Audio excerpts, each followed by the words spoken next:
আমি তো কদিনের জন্য যাচ্ছি। তোমার ছেলে বলেছে আমি 7 দিন থাকতে পারি। আমি ওখান থেকে ফিরে এসে তোমার হাতে হাতে সব কাজ করে দেবো মা। কিন্তু এই কটা দিন তোমার একটু কষ্ট হবে না? কিসের কষ্ট? হরিদা আছে না, হাতে হাতে সবকিছু করে দেবে। আর তুই না এইসব নিয়ে একদম ভাববি না, আমি বলে দিলাম। আর ওইখানে গিয়ে ছাড়া গরু হবি না। বই নিয়ে যাচ্ছিস তো? হ্যাঁ মা, আমি সব বইপত্র নিয়ে যাচ্ছি। পড়াশোনা করবি কিন্তু। হ্যাঁ, করবো মাঝে মাঝে সময় পেলে। সময় পেলে মানে? সময় পেলে মানেটা কি? কি করবি তুই ওখানে? ওই মামিমার সংসারে আবার কাজ করতে শুরু করে দিবি নাকি? না না মা, আমার ওখানে কত বন্ধু আছে, তাদের সঙ্গে একটু দেখা করতে হবে না? একটু নদীর পাড়ে যেতে হবে না? একটু নৌকা চালাতে হবে না? কি বলছো মা? তুমি তো তাহলে আমায় কিছুই জানো না। তার মানে? হ্যাঁ, আমি কি শুধু নৌকা নিয়ে বেরোতাম নাকি? নৌকা নিয়ে কত দূরে দূরে যেতাম। খালের চাচা না আমার ভয় খালি নৌকা বেঁধে রাখতো, আর এমন ভাবে ভাবতো আমি যাতে খুলতেই না পারি। খুব বকাবকি করতো গো আমাকে, কিন্তু আমার ভীষণ ভালোবাসে গো খালের চাচা। খালের চাচার না আমার বয়সী একটা মেয়ে ছিল, মেয়েটা মরে গেছে। তারপর থেকেই সবসময় কেমন একটা মন মরা হয়ে থাকতো। শুধু আমি গেলে আমার সাথে অনেক গল্প করতো, অনেক কথা বলতো। বকাবকি করতো ঠিকই, কিন্তু আমায় খুব ভালোবাসে জানো তো। আমিও কতবার লুকিয়ে লুকিয়ে রান্না করে নিয়ে গেছি খালের চাচার জন্য।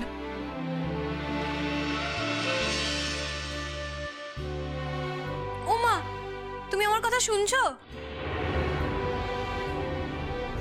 শুনছি তো, শুনছি রে মা। তবে তোকে কেউ ভালো না বেশে পারে? কেউ যদি মনে মনে প্রতিজ্ঞাও করে যে তোকে ভালোবাসবে না, তাহলে সেই প্রতিজ্ঞা সে রাখতে পারবে না। এই যে ওইখানে গিয়ে কিন্তু বেশি জলে ঝাপাঝাপি করবে না।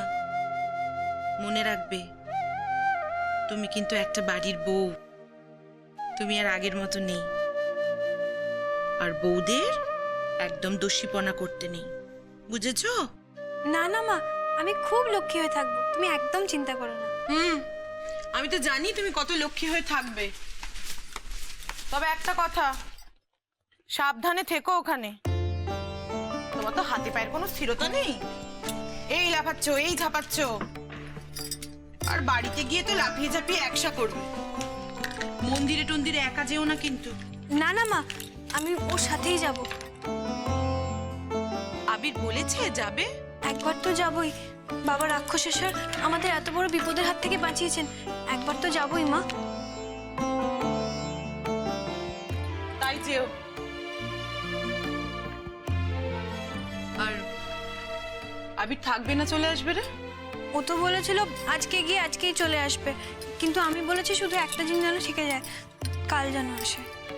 হ্যাঁ, আবিরকে এত রাতে একদম আসতে দিবি না, তুই আটকে রাখবি কিন্তু।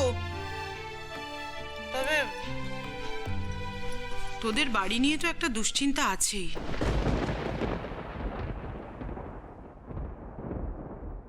তুমি যে বারবার যে এত অপমান করো ওকে, এত ছোট করো সবার সামনে, তোমার মনে হয় না যে ওরও খারাপ লাগে?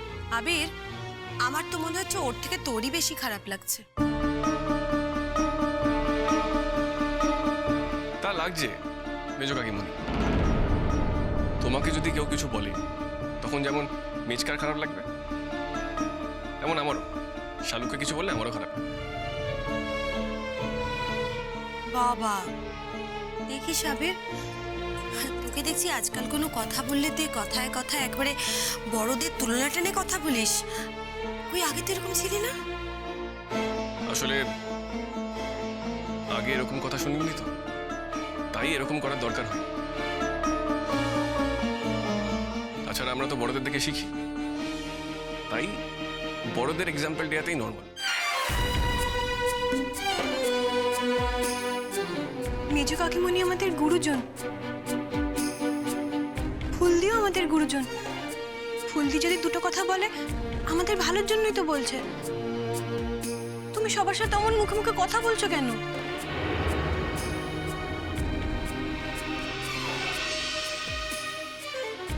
যার জন্য চুরি করি সে বলে চোর।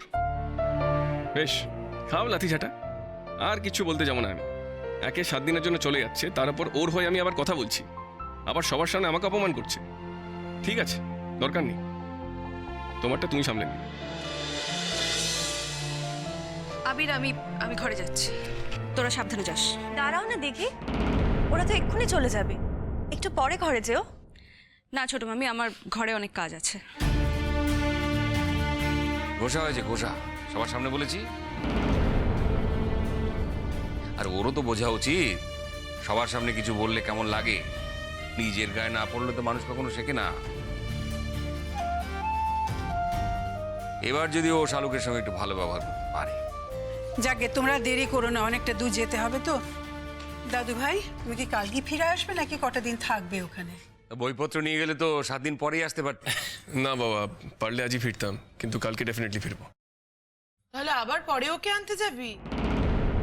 আমি? না না, আমার পক্ষে ওকে আনা সম্ভব হবে না।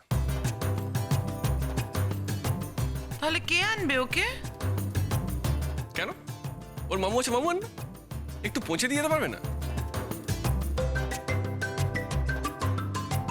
আর তা না হলে যতদিন নিচে থাকবে, আমার যখন সময় হবে আমি নিয়ে আসবো। ও, তোমার যখন সময় হবে তখন যাবে। ঠিক আছে, আমার কি, আমিও তাহলে থেকেই যাব। আমার জন্য যখন কারোর এতটুকুনিও দরদ নেই, তখন আমারও কারোর জন্য দরদ নেই। কিন্তু মা, তোমায় যে বেশি দিন বাড়িতে না দেখলে আমাদের ভালো লাগে না। আবির যদি না যায়, মামু যদি পৌঁছে না দিয়ে যায়, তাহলে আমরা চলে যাব না? আমরা সবাই গিয়ে তোমায় নিয়ে আসবো। কেন, কি দরকার? বাপের বাড়ি যখন যাচ্ছে যাক, থাকো কিছুদিন। হ্যাঁ, আমি কদিন থাকতেই চাই। বিয়ের পর থেকে তো থাকিই নি। কি রে, তুই যে একটু আগে বললি 7 দিনের বেশি আমাকে ফেলে রেখো না। যদি তোমার ছেলে না যেতে পারে তাহলে বাবাকে পাঠিয়ে দিও। এর মধ্যেই মত বদলে গেল। তুই চিন্তা করিস না মা, 7 দিন থাক আর 10 দিনই থাক, আমি না হয় তোকে গিয়ে নিয়ে আসবো। হোয়াট? 10 দিন? কি করে থাকবো আমি 10 দিন? 7 দিন মেরে কেটে থাকতে পারবো, তাই বলে 10 দিন? না না, অসম্ভব। ভেলভেলিটাকে ছেড়ে আমি এতদিন থাকবো কি করে? কিরে, কিছু বলছিস না যে?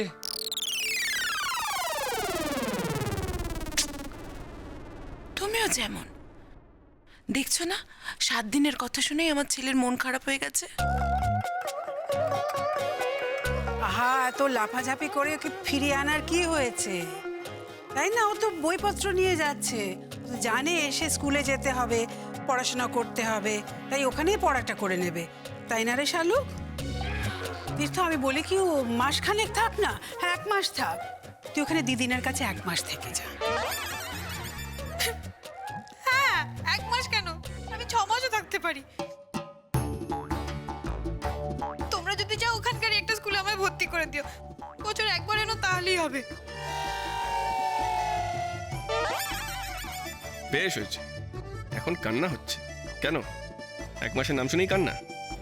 আর আমি যে 1 রাতও থাকতে পারি না, সেটা বোঝে না মহারানী। ওমা, কাঁদছিস কেন রে? কি হয়েছে? মা, এটা কিন্তু ঠিক হচ্ছে না। তোমরা সবাই মিলে ওর পেছনে লাগছো।